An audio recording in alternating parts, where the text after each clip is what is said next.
The login/registration element is used in conjunction with your users, roles, and member blocks.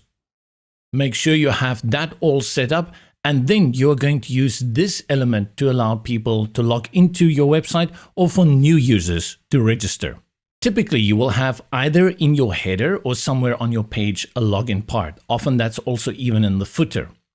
I've just created this button over here, and what I've done is from the link option, I've created a pop-up. Currently, if I select the pop-up, it's empty. We just have the canvas here, and I can change the background so you can see it a little bit better. Go over to Add Elements, find the login element, click, hold, and drag, and drop it into the canvas. Note that you have by default a login option here by email and password, and then the user has the option to be remembered. There's also the option for lost password, or for new users, they can select register down here. Access the settings in the top right hand corner, and let's go to the left.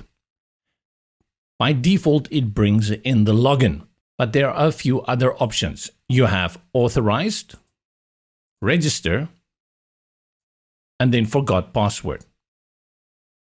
And these can be used on account pages as you create them. Let's go back to login.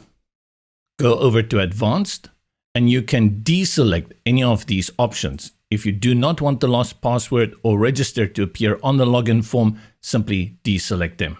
Let's save this and then preview it on the front end to see how it will look to your user when they come to your site. Select login, you have the pop-up, and from here enter the email password, and then the user can enter the site and access those blocks that have been assigned to their specific roles.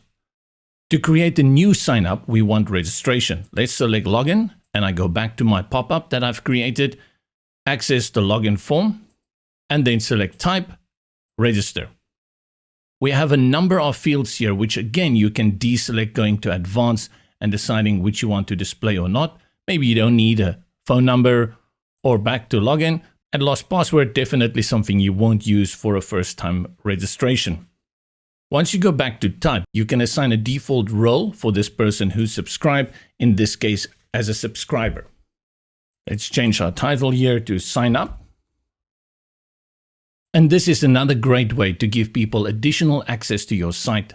Instead of just collecting email addresses, really give people this benefit of having them sign up and then providing exclusive content for them to access once they have logged in.